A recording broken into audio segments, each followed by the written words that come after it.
tuning of the code. I'm not going to cover some of the advanced features. This is going to come this afternoon. But if you're just interested in doing a simple code, what we'll do in this next lecture will basically give you most of the knowledge you need to do that.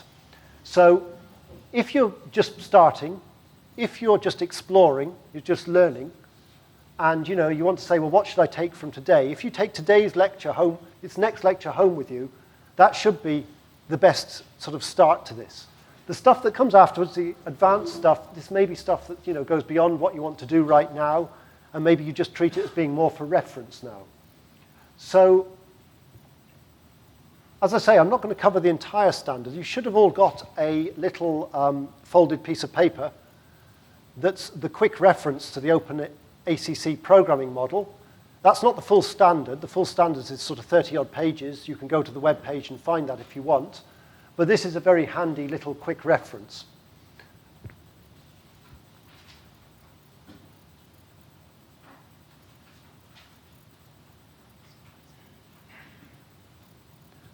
So what are we going to talk about? We're going to talk about what is OpenACC, how does it work, what does it look like, how do I use it, where can I learn more? And as I say, a little bit of experience along the way. As I said, it was launched at Supercomputing 11 conference.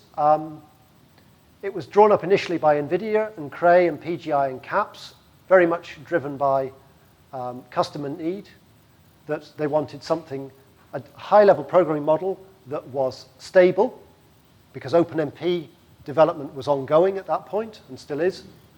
It offered portability and debugging and permanence because you had multiple compiler vendors supporting it. It works for Fortran C, C++. If you want the standard, you can go to the OpenACC webpage. It was initial implementations were targeted at NVIDIA GPUs. As I said before, PGI and CAPS at least now have released products that will target other accelerators. So it's not really thinking about GPUs, it's really thinking about using a class of accelerators. Version 2 is now being finalized. In the last lecture of today, I'll talk a little bit about the sorts of things that are being talked, that are going to go into version 2. And as I said, there's compilers. The Cray compiler has it in version 8.1. Version 8.2 has improvements. That's why we've got you a pre-release of 8.2 for the course today. The PGI compiler from 12.6 onwards has supported it. So 12 was 2012, so now we're at sort of 13.1 is the latest PGI compiler. The CAPS have had full support from version 1.3. All of these are certainly Cray's packages, the Cray compiler and the PGI compiler. The CAPS compiler may well be available. People often say, is there a compiler I can put on my laptop? Can I do some free development on this? There isn't really. There is a compiler that was developed by University of Lugano in the Canary Islands. It's very much a research compiler, so it doesn't claim to have full coverage. It only works for C. If you try and use it for a full application, it probably won't work. It is a research compiler that, for academic purposes, but there is that one available, and you can download that onto your laptop if you wish, I believe. OpenMP, I've talked a little bit about it. So that if you like, OpenACC there's some parts of OpenACC which are thinking about GPUs fairly specifically. The OpenMP Accelerator Subcommittee is kind of looking at a much wider class of devices. It's co-chaired by Cray and Texas Instruments. Texas Instruments do things like DSPs. So they're thinking about different classes of hardware. So there are discussions ongoing with that. I say the current version is a draft standard. This draft standard is very much going towards the final version now. But, so I'm not trying to say you should use OpenACC and you should not use OpenMP accelerator directives. Clearly, the established OpenMP standard is something that people would want to transition to as it becomes more widely available, because you'd have a wider class of compiler vendors. Any compiler that wants to say, we are OpenMP, let's say 4 compliant, will have to implement this. So that gives the directive-based approach an additional boost, the fact that OpenMP is going to include these accelerator directives as part of their programming model. Now, you read the standard, it starts off by talking about execution models and memory models, and being as I said, as my background is not as sort of, a compiler, developer, or whatever, is more as a user, my eyes tend to glaze over slightly at these things. But you do need to be aware of this. The execution model is how does stuff run on the GPU. In short, it's just like CUDA. So if you've used CUDA, it's like that. If you want more detail,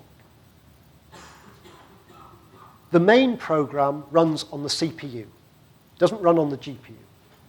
The main program gives work to the GPU. It either transfers, which is generally called the device. It executes parallel regions. So these are kernels. This is work to do.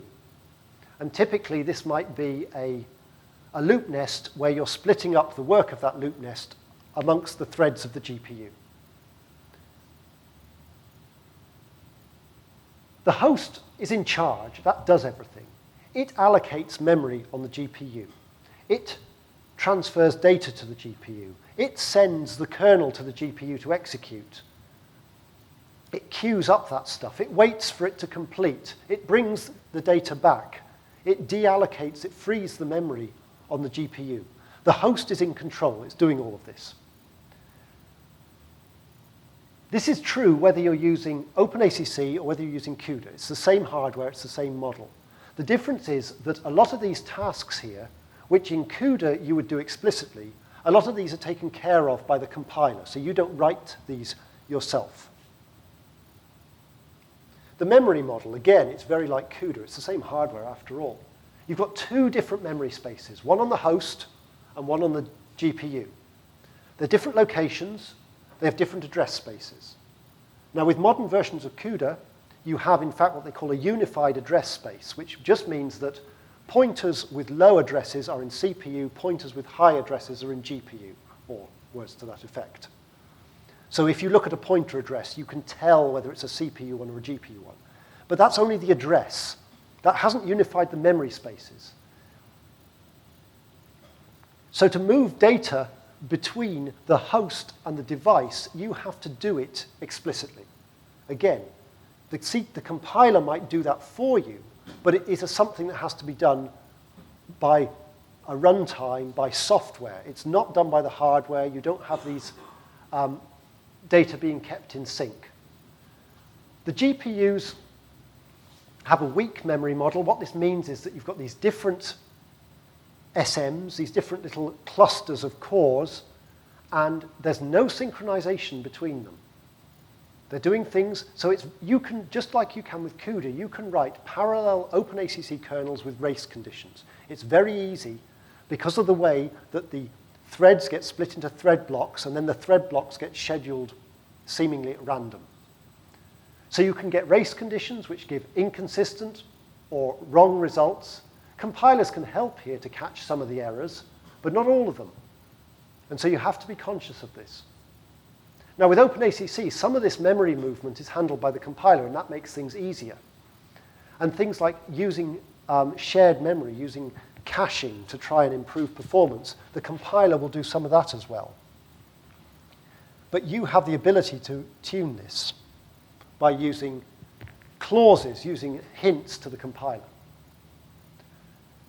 So accelerator directives, if you've used OpenMP, you have this idea that I take a serial code and I can parallelize it by putting comments in the code.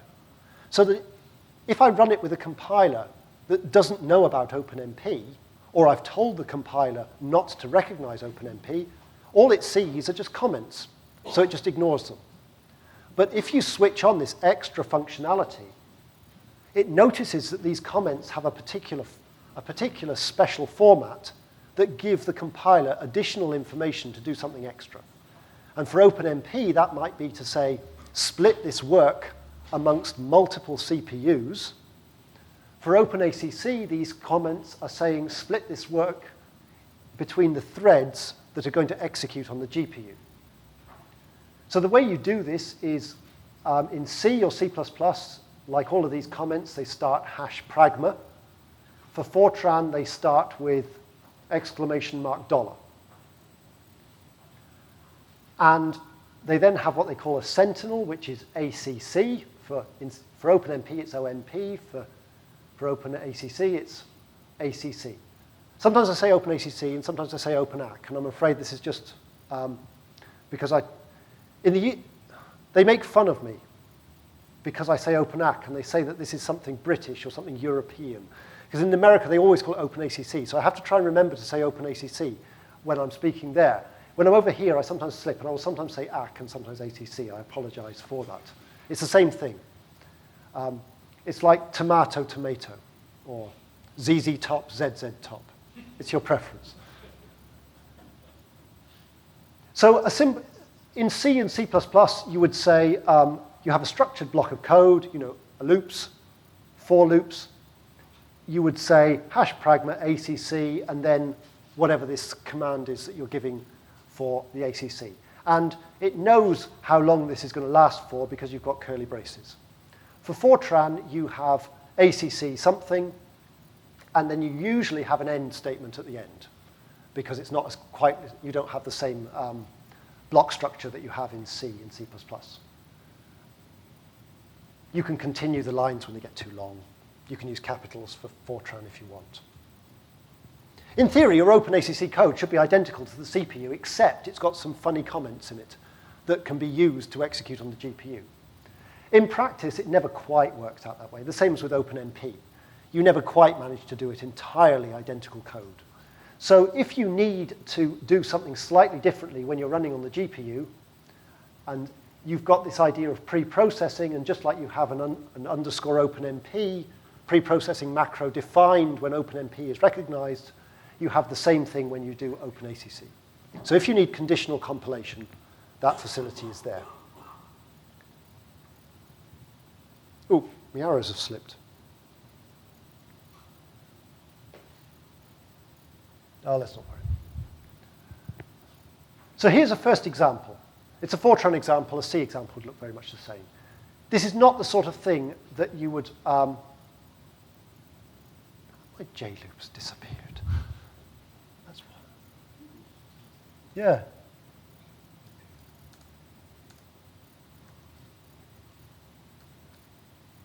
Sorry.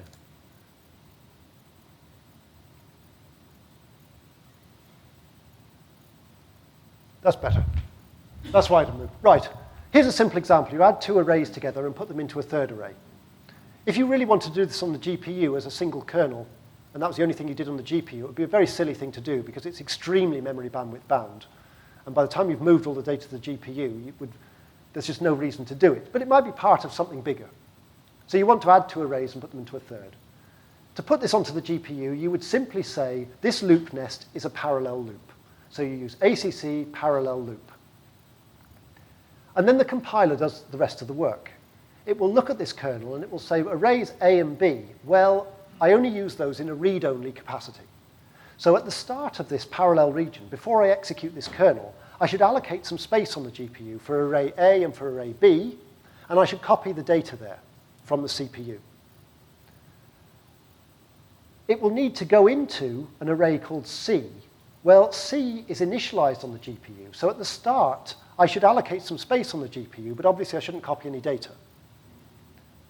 I should then write a kernel which will do all of this work on the GPU, and at the end, when the kernel's finished, I don't need to copy A and B back, so I should just free the GPU memory for A and B.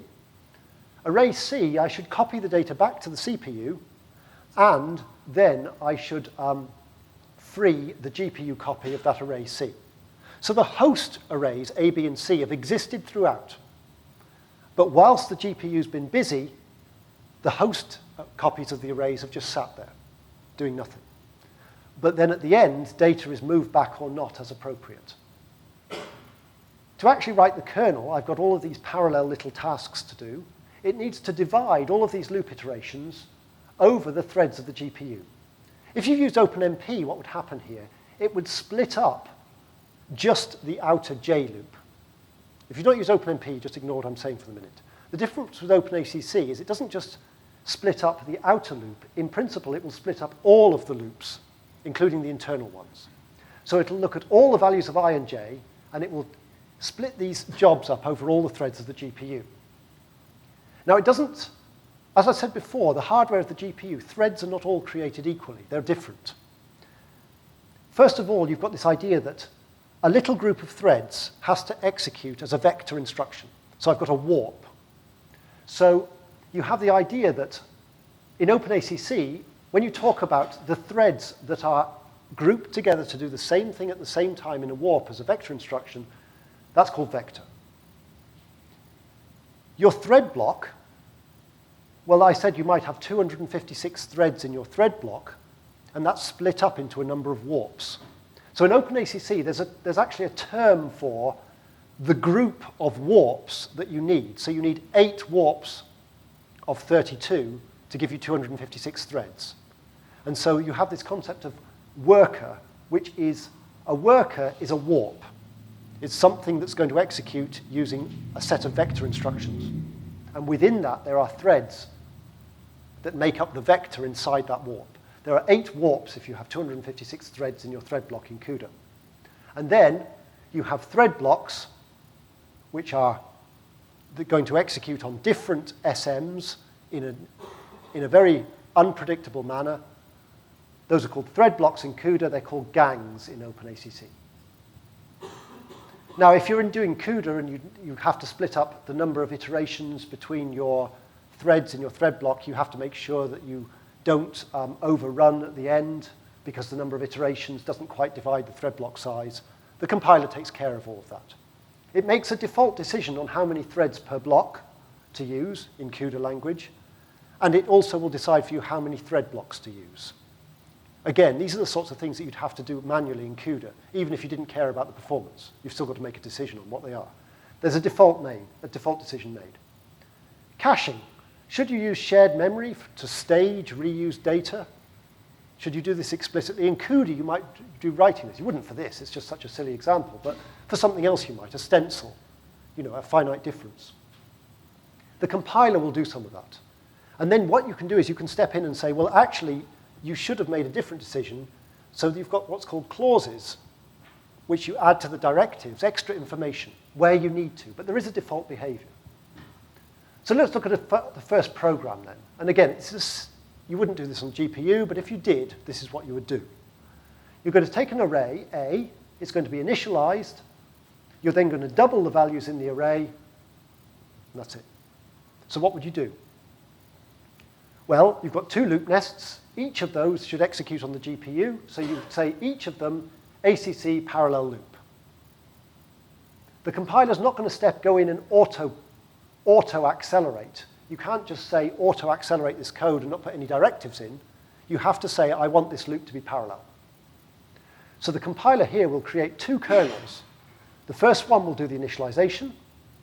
The second one will double the values. Could I have done it as one parallel region? No, because I want to make sure it's initialized before it starts doubling values. Otherwise, I could have a race condition. In OpenMP, I might use a barrier to do that within my parallel region. There's no global barriers on the GPU. So the way you do it is you have 2 separate kernels, one to initialize, end the parallel region, so I know that that's finished before I start the next one. The compiler will look at this. It'll look at the first loop nest and say, oh, A, how should array A move? Well, it's just being initialized, so at the start, just make some space. At the end, copy array A back to the CPU.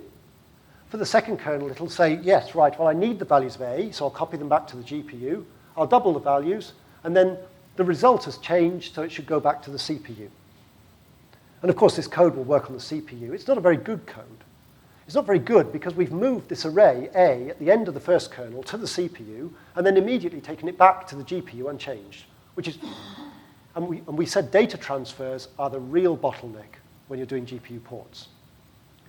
So the data is, in the same way that liquid sloshes from side to side in a cup, the data is sloshing from the CPU to the GPU and back. Every time you do a kernel, you're moving all of your arrays. Obviously, this is not going to work. Well, it'll work, it'll just be really slow. So the second concept that comes in is the idea of a data region. So what we do here is we say, we bracket a number of kernels, and we say, within that region, I will specify how array A is going to move. If I look at these two kernels together, and I put a data region around both of them, array A is going to be initialized on the GPU, it's going to be changed on the GPU, and finally, the final values should come back to the CPU. So I put in a data region, and I'm going to say copy out A. Copy out is a particular clause, and it means at the start, allocate some space but do no data movement. At the end, copy the data out, meaning from the GPU to the CPU. Now, when I talked about parallel loop, I said that the compiler will just look at the parallel loop region and it will decide how arrays should move. That decision is overridden if there's a data region. So it doesn't do it, it won't separately try and move array A inside there. But what it also means is that for the data region, you can't just say data region and expect the compiler to automatically work out how arrays should move at the boundaries of the data region in the same way as it did for the parallel region. You have to be explicit. So you have to know what your arrays are doing. It would be great if it could do it automatically, but for a real application, and this isn't a real application, where you've got a very complicated call tree and data is being aliased and moved and renamed between subroutine calls, it's just too hard. So you have to go in and do this explicitly sorting out how this array moves. And this is what I mean about the thinking. You have to understand your application. You have to understand what data is needed in your application and at what parts of the application. Because most of the work that you do isn't writing parallel loop, it's writing data regions. And it makes it much easier that you just write a little line like that rather than CUDA mallocs and CUDA mem copies. But you've still got to do that thinking, and there's no way around that, I'm afraid. Whilst you're inside this data region, now this data region here only includes a couple of GPU kernels. A data region can include serial code. So if I wanted, I could have put a line in between those two kernels, which would execute on the CPU, to do something to array A, to add 3 to each of the values. If I did that, because that line in the middle is only going to execute on the CPU, because I didn't say parallel loop, it will modify the CPU memory copy of A, not the GPU copy. The two memory spaces are independent, and you are taking explicit control of array A, you're saying, so you can do things that you might not expect. You might decide that you're going to reuse the CPU copy of the memory A, meanwhile, to do something else. It's allowed. I wouldn't advise it because you're bound to go mad trying to sort this out. But you are in charge of data movements. There's no automatic synchronization between CPU copy of array A and GPU copy of array A whilst this goes on. Both versions exist, but they're independent. If you really wanted to, print out a few values of array A, or you wanted to write every third value of A to disk, and you wanted to get those values back to the CPU, there is a way to do it using a directive called update, where you can, within a data region, just move a little bit of data rather than a whole array.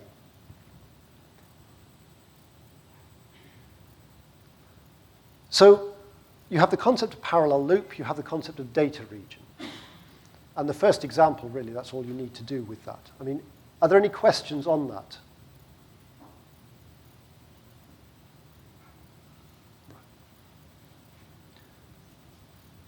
A real application doesn't look like what I showed. This is what a real application looks like. I'm going to double the values of my array, but I don't do it by having a single main program. You have a main program, you might initialize some data. It calls a different routine. And within that routine, it's going to double the values of the array, but it doesn't double the values of the array simply by writing 2 times. It actually calls a function to update those values on an iteration by iteration basis. Now, again, you wouldn't do doubling the values of an array this way, but this is more like what a real application looks like. It has a call tree.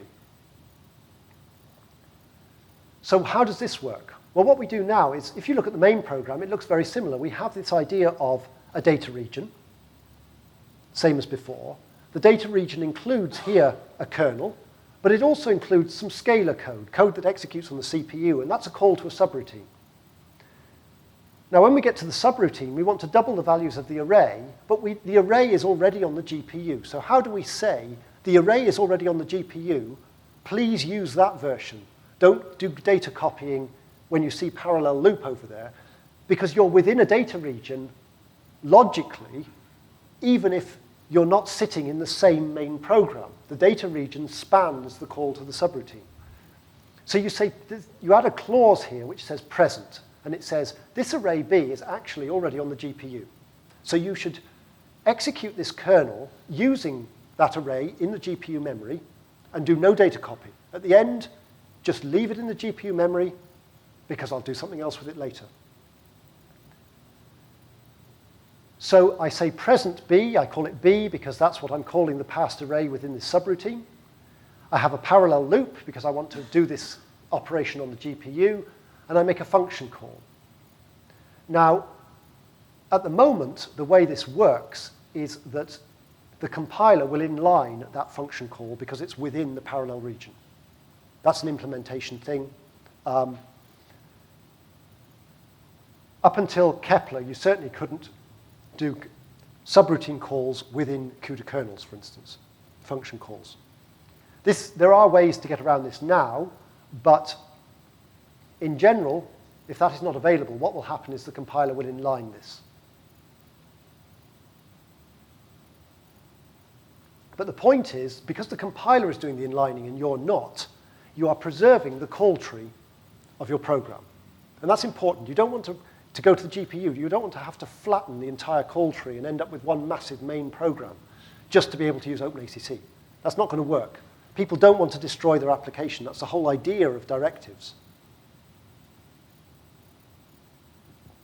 So I've talked a little bit about data clauses. These are the clauses that I was putting on the data or the parallel loop directives that I've talked about so far. And the copy in means at the start, allocate some space and move the data. At the end, don't copy anything, just free the space. Copy out works the other way. Allocate space at the start, no data transfer. At the end, bring the data back, and then free the space. Copy is just copy in plus copy out. So it moves at the start and it moves at the end. If you want to, and you specify the arrays that you want to move, or scalars if you really want.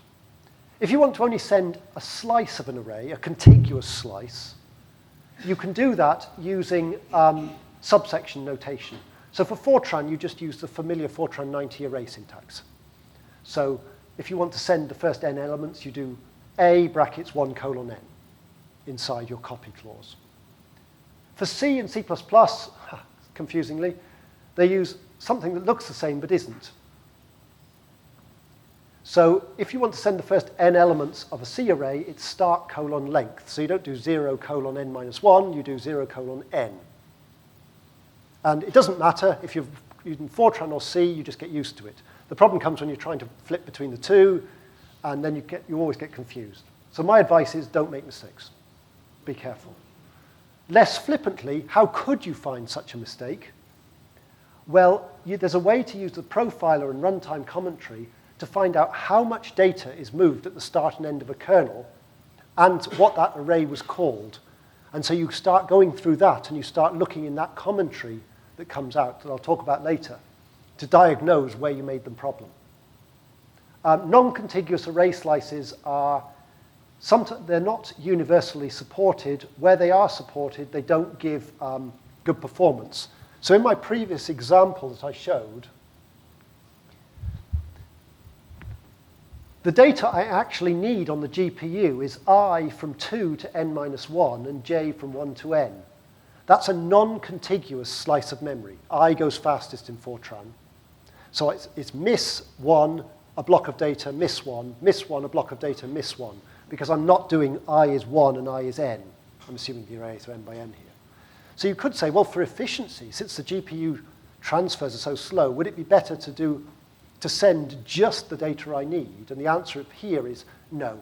Just send the whole n by n array, because the bandwidth might be slow on the PCI bus, but the latency is very bad.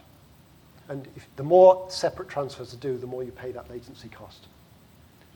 If your array that you're using in your loop nest is just a temporary array that's only used in the loop nest as an intermediate part of the calculation, you only want space to do that. You don't want any data transfers. And you declare such an array using the create clause. There is still a host copy of that, but it's not. There's no link between them. There's no data transfers between them. So in terms of OpenMP, in OpenMP, if an array has to be shared amongst the threads in your parallel region, you say it's shared. In OpenACC, an array that is shared between the threads isn't simply shared. It could be create, copy, copy in, or copy out, because we also have the concept of data movement. And then in OpenMP, loop variables are private by default, if you use OpenMP. In OpenACC, loop variables are also private by default, but so are scalars. So if you have a scalar temporary value inside your loop nest, you say A equals this, something else equals A, and A is just an ordinary variable, you don't have to declare it private unless you want to. Sometimes the best advice is to declare it all to be careful.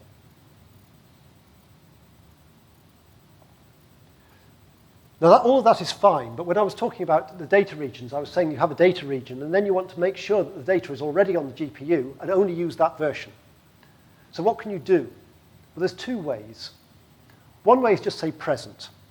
And I say, you saying, this array is on the GPU, you should use that version. If it's not there, the runtime will flag up an error and your code will crash. Now, you might say, well, that's not very good, but actually that's really good, because if you know that you're trying to port the whole application, this routine should only be called inside the data region. It's sometimes quite good that it fails if you accidentally called it from somewhere else where it wouldn't perform properly. It's better to get a runtime error than just a subtly wrong answer from the code. If you do want to call a routine, sometimes you want to double the values of an array on the CPU. Sometimes you want to double the values of the array on the GPU. How do you call the same routine and get it to do the two separate things? Well, then you can say something like present or copy. And that says, is it there? Yes, right. I will just behave like it was the present clause. I'll use the value that's there. I'll do no data movement. But if you want to say, is it there? No, right. Copy it to the GPU, process it, copy it back. Then you've got these other clauses which are present or copy in, present or copy out. I've just called them present or copy star there. And similarly, you could say, this is scratch space, so give me some space on the GPU. That's create. But if I've already got that space there, don't create me another scratch array. Just reuse that one. So present or create can do that for you. Or if you would rather have runtime errors because you know what your call tree is going to be doing in terms of GPU use, you can just use the present clause. In both cases, that data is being processed on the GPU, either because it was there already or because it's going to be moved, processed, moved back. What if I want to do, people always say, well, what if I want this to call this, and either, if it's on the CPU, do it on the CPU, if it's on the GPU, do it on the GPU. What do I do then? The answer is you can do it, but it's a more advanced topic, and we can speak about that later if you really do want to do that. In most cases, you think it's going to be something you want to do, but you discover actually it isn't. So we've not done very much in terms of the directives we've seen. We've seen the parallel loop directive, and we've seen the data directive. But basically, at this point, you know everything you need to start accelerating a code. You know how to turn a loop nest into a kernel, and you know, and you could say, well, that's all you need, but it isn't, because the other thing you need is you need to be able to control the data transfers, and that's the data regions. So you now have everything you need to do practical 1 and practical 2. And so practical 1 is a very simple example. Practical 1 is basically this doubling the values of an array example. I've made it slightly more complicated, but it's the same thing. Practical 2 is a benchmark code. It's not a very complicated benchmark code, but it's a real code called the Himeno benchmark. It's developed by Professor Himeno at Riken. It's used quite a lot for benchmark tests. And we fully port that code to the GPU, and it runs faster on the GPU than it does running it across all the cores of the CPU if we use OpenMP. So in that sense, it's a win. It's not just hello world that, to say it executed on the GPU.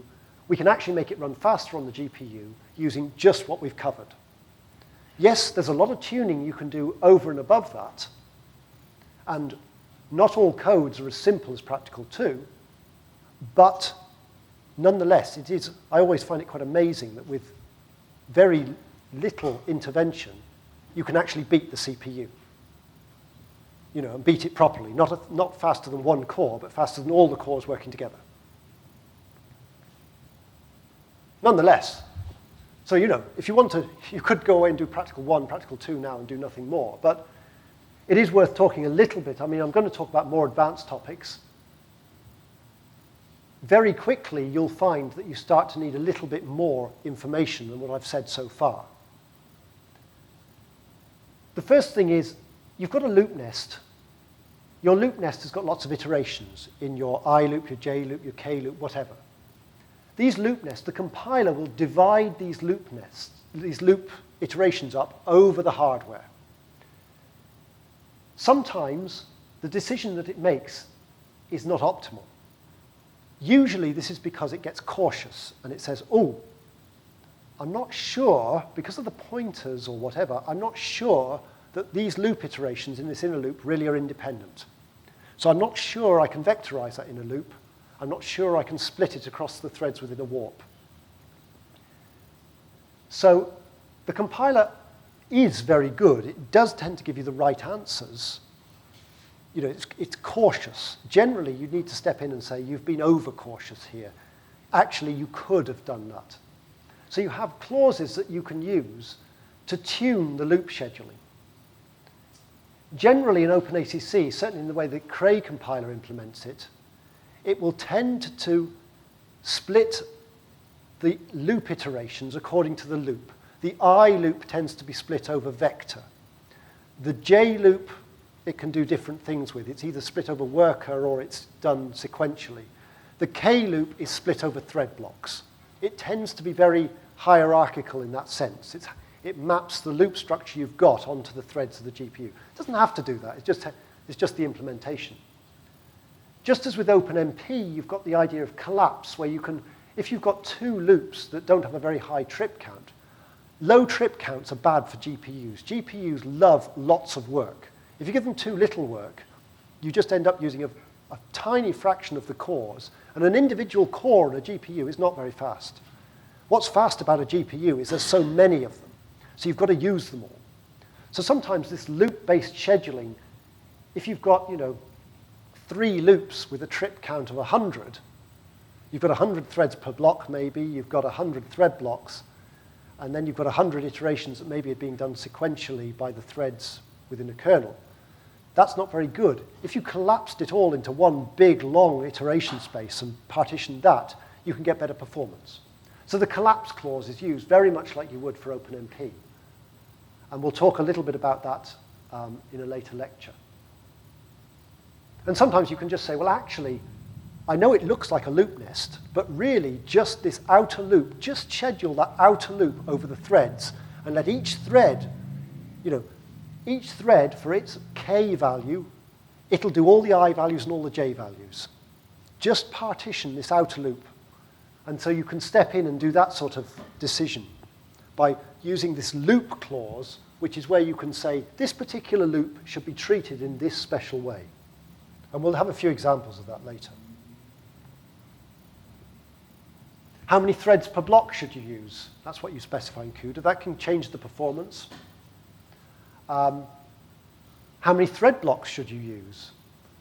again, you've got clauses that you can put in where you can control how many threads per block are used. The default is 128, but you can make other choices. They happen to be powers of 2 that you have to use for the Cray compiler. And they have to be fixed at compile time, is one restriction that you don't have in CUDA. And the vector length clause, if you just say vector length 256, that'll give you 256 threads per thread block. And it'll automatically know that 32 threads make up a warp. Or you could say, give me 256 divided by 32 workers, and each worker has 32 threads within it. Those two are equivalent. You don't have to specify the number of thread blocks unless you want to. If you have a kernel that won't take too long to run and you're getting horrible race conditions, every time you run it you get a different answer. When you compile it just for the CPU, it works fine. There's something, you've got something wrong in the scheduling for the GPU. Sometimes you can run it just on one thread of a GPU. It'll be very slow, but you can just see whether the answer is correct, and you know it's a race condition and not some bug in the GPU, the GPU math library. And so you can actually just say use one thread on one thread block, and then you know that you won't get a race condition. What else can you do? Sometimes it looks at the inner loop and says, well, I can't vectorize this, it looks quite complicated. And you just have to step in and say, it's fine, just do it. So what you can use there is you can just step in and say, this loop, the iterations are independent. Or you can say, well, this loop, I know you think you want to divide it, but I know that it's only got a trip count of 4. It would be stupid to divide this. There's other loops you can divide. Do those instead. Just execute this loop sequentially. So you can use the sequential clause, SEQ. You might decide, well, this kernel, sometimes it's got a lot of iterations, it should be done on GPU, sometimes it's not got very many at all, and you should do it on the CPU. How do you make that runtime decision? There's an if clause that you can do for that sort of thing. Reduction variables, if you do globally sum an array, you want to make sure that they all add up to give the same, all of them contribute to the same total. Just like in OpenMP, you have to specify that this is a reduction variable. So this is if you're summing up all the values of an array or finding the maximum value of an array. And sometimes you might say, well, actually, I think I know a way that you could speed this up. You could reuse this data. Instead of going to global memory every time, you could reuse it in a cache. The cache clause lets you do that. That's quite an advanced tuning. We'll talk a little bit about that this afternoon. There are also Cray-specific directives that you can use if you want to block loops and so on. I'm not going to talk about those. They are there. If that's relevant to you, you could look at the man page or ask me. So, already it feels like information overload. As I said, these tuning clauses, you don't need to do these first practicals. I've mentioned them, and I'll give you some more concrete examples of using them this afternoon. But it seemed like the obvious place to talk about them. As I said before, maybe you decide that midway through this big data region that's spanning your entire code, because these arrays just live on the GPU and they're just being processed on the GPU for the whole code, maybe you need a few values back, a checksum, an MPI buffer, something that's going to be exchanged with a neighboring processor. Or, for whatever reason, you decide you want to bring back a bit of data, but you don't want to bring back the whole array necessarily. You just want to bring back a bit of data. You have this idea of an update clause where anywhere within this data region you can say, at this point, please synchronize this array or this subsection of an array, just a part of the array. Please synchronize it between what's in the GPU memory and what's in the CPU memory. For whatever reason, because I'm going to send it on MPI, or because I'm going to print these values out, or because I need to write this bit of data to disk. At any point within that ACC, within this data region, within the CPU code, you can just say, at this point, synchronize this chunk of data. And you either synchronize it, if you do update host, what you mean is bring it back from the GPU to the CPU. If you do update device, you're saying the data that's in the CPU memory, put that to the GPU at this point. Now, it's something I'm not going to really talk about at all. People always ask, well, are there ways to kind of tell the GPU that this data is always going to be on the GPU without using a data region? Are there ways to only allocate space in GPU memory and not allocate space on the CPU at all? And the answer is yes, there are. There are ways to do that. But you wouldn't use these in the first instance. This is a kind of tuning that you would do later on. And it's fairly advanced. And to be honest, usually your worry is not allocation of CPU memory. Even if you allocate arrays that you never use, the CPU has 32 gig. The GPU has 6 gig of memory. Generally, if you're going to get memory bound, you'll be memory bound on the GPU side. So the fact that when I talk about data regions, it mirrors the data structures on the CPU, on the GPU, and keeps the CPU ones, even if you never use them. You shouldn't really worry about that. There are some other clauses, and I will cover these this afternoon, but I'm mentioning them there to say that they exist. Now, when I said, here's a loop nest, put it on the GPU, sorry. Yes.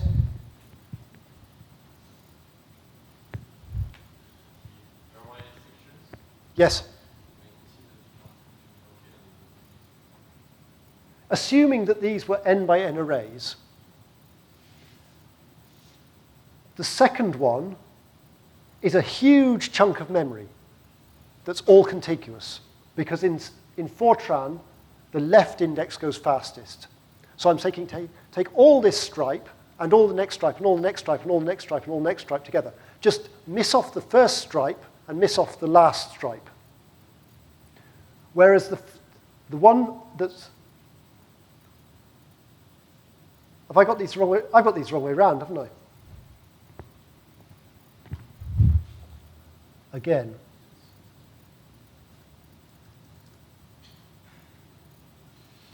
Does this answer your question?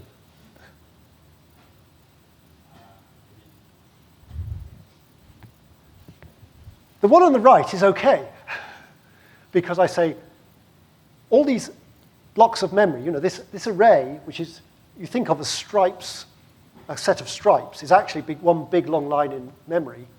And what I'm saying is miss the first chunk, take all the rest, except miss the last chunk. That's what it's saying, because for Fortran, the left index is going over the full range. For this example on the other side, there, this is saying, I'm going to take all the stripes, but every time I take a stripe, I miss one, take n minus 2, miss one. And then the next stripe, I miss one, take. So I'm missing bits all the time. So that's non-contiguous. So that's not okay. Not okay could mean is not supported, or it could mean will perform very badly. So I would avoid that. If you really need, when would you need to do this? If you were copying the edges of an array to exchange with nearest neighbors, you would probably want, because one edge is fine, it's contiguous, but the other edge is a strided memory access, pack a buffer on the GPU and copy that buffer to the CPU. It will give you much better performance. We'll talk about that in terms of parallel code later. So far, I've been talking about the parallel directive. If you look in the little booklet that you've got, you'll see that there's another directive called kernels. And when you read the description of the two, it's impossible to tell what the difference is. And why are there two of them? The reason is because they've come from different directions. When OpenACC was formed, it took two inputs. One input was the OpenMP work on accelerator directives. The other was the PGI work on accelerator directives. If you like, the parallel directive is like the OpenMP programming model. It's a prescriptive directive. You say, please accelerate this region. Well, no, you say, do accelerate this region, even if it leads to incorrect results. But you know it will be accelerated. The kernel's directive is much more like the PGI accelerator programming model. The compiler may accelerate the region, but if it gets confused and it thinks loop iterations are not independent, it may not accelerate that region. So if you really want to know the details, I would go to this article. It's a very good article, but it's quite hardcore as to what the real difference between these two methods is. Which to use, and this really is my opinion. I prefer to use the parallel directive because I know it fits with the OpenMP kind of picture that I use. I know it's parallelizing, and if the answer is wrong, I'll sort out why. The kernels is perhaps better if you're initially exploring parallelism. All of the examples that you're using are using the parallel directive. They should both work, they should both give you the right answer, so it may become an issue of personal preference. 1 year ago, the Cray compiler supported parallel and almost no kernel support. The PGI compiler supported kernels and almost no parallel support. Now, they both support both, but the other thing is I've talked about parallel loop, but if you look in that little book, it says, well, actually, parallel loop is just sticking parallel and loop together in the same way that OMP do or OMP4, OMP parallel do or OMP parallel 4 are sticking together two OpenMP directives. Why am I just sticking them together like this? Why don't I just use them separately? The reason I'm doing that is because you'll end up with race conditions. I'll say no more than that. I mean, you can do it. There are reasons when you might do it, but if you have a parallel region and you have code within a parallel region, this is likely to become some separate kernels and scalar code and things. There is a huge potential for race conditions, and you can easily end up with a problem. So my advice would be, don't do this. In OpenMP, creating a thread team is quite expensive. So you like the idea, open a parallel region, keep it open for as long as possible, and have separate loop nests within it. And you can use OMP critical or OMP master or OMP barrier to control what's done within there with all the code. GPU kernels, they're cheap as chips. Yes, they cost so many microseconds to launch, but just don't worry about it. If that's the thing that really slowing you down your code, you've done amazingly. Just use separate kernels. If you've got two loop nests and you need some sort of barrier and things between them, or you think you might not need a barrier between them, so could you try and merge them together and not worry about race conditions because you know they're independent? Yes, you can do that, but don't do it. There are other ways to do it that we'll talk about that give greater control. And, well, if you must, just don't do it. And there's a technical reason why not, but I'm not going to talk about it now. And the why not, you can get into all sorts of problems. What happens if you write parallel but forget to write parallel loop? What happens here? It'll work on the GPU, but probably what will happen is every thread on the GPU will do the entire loop nest. So it'll be really slow. So parallel loop is what you need if you want that loop to be divided. Oh, I want to sum up all the values of the array. I know the sum starts at 0. What should I do? Well, I could say t equals 0, and then I'll say parallel loop. Oh, but it'll copy the value of t to the accelerator and then do the sum. Couldn't I initialize that variable on the accelerator? Wouldn't that be better? It would avoid that data copy. Well, first of all, it's an integer or a real or whatever. It's only a few bytes. Don't worry about it. But what if you did this? Could you say a parallel region, initialize on the GPU, and then do the reduction? Would that work? No. Every thread will try to do this job. Different thread blocks are executing at different times. A quick thread will initialize t and then roar on, and it'll start adding values onto t. A later thread block then gets scheduled in, and it says, oh, set t to 0, and overwrites what the first thread has been doing, the first thread block. So putting scalar code inside here and thinking it's an optimization isn't, because you'll get race conditions. So that's another reason not to split parallel loop like this. What about this? I've got two loop nests. Could I just kind of merge the kernels together like this? Would this be a good idea? No. because you'll get a race condition. You might get away with it if if you're lucky with the scheduling, but what you'll probably end up with is that a fast kernel gets down here, a fast thread gets down here and starts doing this bit, and it gets overwritten by a slow kernel that's still up here. You know, it's like using end-do no wait if you've used OpenMP.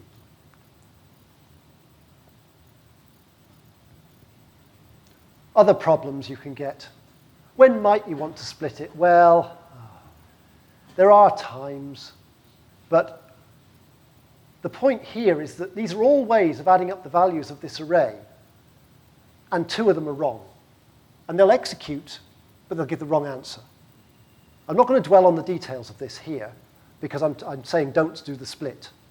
But you know, if you want to come back and look at these notes later, you can see why one is right and one is wrong, and so on. Like OpenMP, there's a thing called a runtime API. There's calls you can make. In OpenMP, if you want to know how many threads there are, you call an OMP routine from the library. OpenACC also has these calls that you can make. I'm not going to talk about them here, and the reason is that there's almost no reason to do it.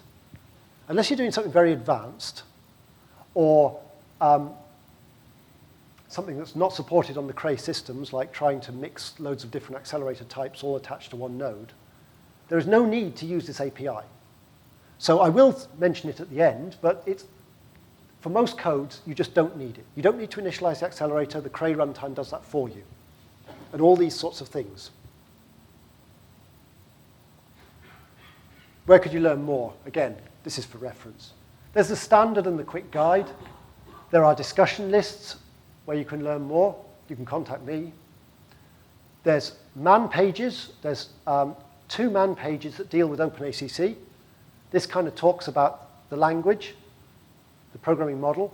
This gives you some examples of its use. Some of the examples are very simple. Some of them are very complicated. We haven't talked yet about the profiling tools, but if you want to learn about the profiling tools, there are man pages for that. If you want also things that are compiler specific, there's man pages for that. The man pages are pretty good. We try to make them useful. There's some links here to stuff where you can find further information.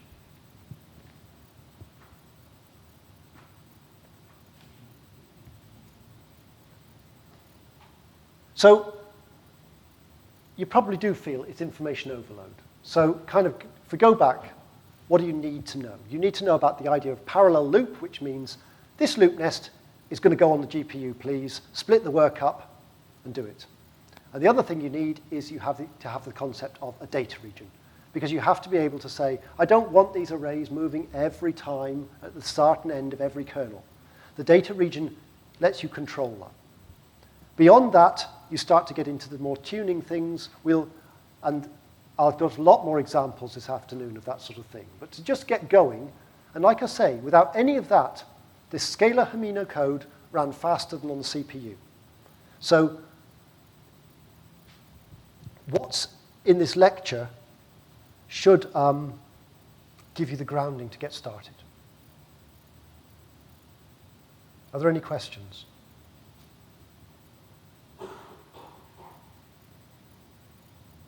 No, stunned silence.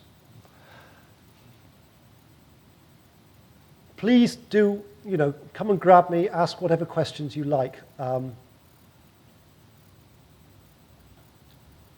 So, I'm afraid, I apologize, I'm already slightly overrunning. What follows is practical 1, which is where this simpler example that I took of, here are the values of an array, I'd like to double them. Practical 1 basically gives you the code that does that for you to have a look at. So within that directory in the tar file, you'll find lots of different versions of the code. Now, if you're a Fortran programmer or a C programmer, I've been kind, I've given you both. If you like both, look at whichever one you like. So just choose whether you want to look at C or Fortran. Then there's the usual thing that when you work with C or Fortran, do you allocate your arrays, your data statically at compile time, or do you choose the size of the arrays dynamically at runtime? And again, because you, with your code, I don't know what you're going to do, I've shown you how to do both. My advice would be, look at the static version first. Dynamic arrays with C is has some subtlety, shall we say. So I would not look at that as the first example at all. So if you want to look at C, look at the C static examples. And Fortran, static and dynamic are very similar, but look at the static examples. Then there's 3 versions of the code there. One is where I do initializing the array and doubling the values of the array as 2 kernels in the same main program with no data region. The second version of the code puts a data region around them to improve the performance. Now, this is not a performing code. These are tiny arrays doing silly little calculations. The GPU is not built to do that sort of thing as its main computation. So don't expect these to, this isn't a performance measurement.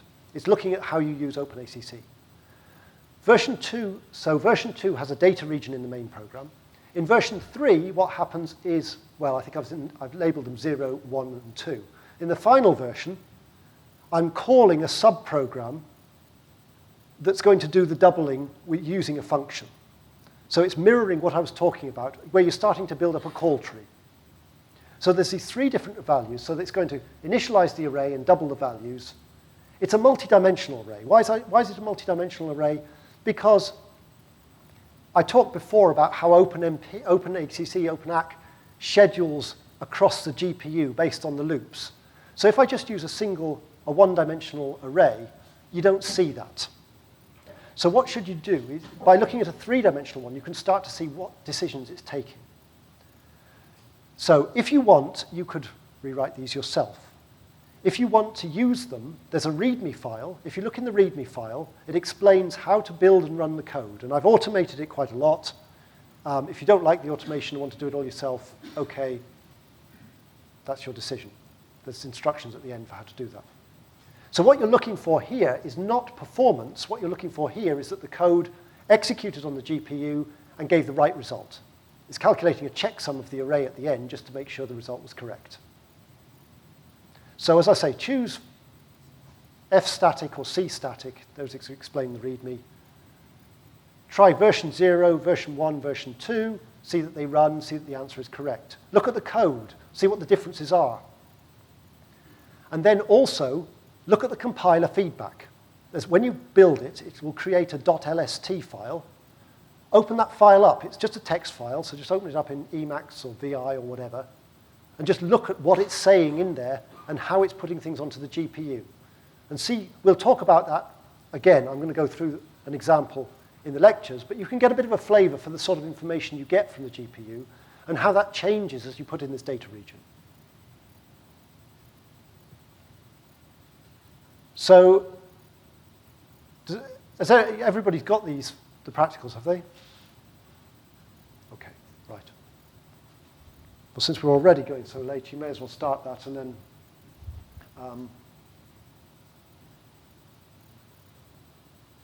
hunger will force me to do the next lecture. I'll have to be a bit quicker. Is the pace all right? I mean, at the back, I mean, you're the new users.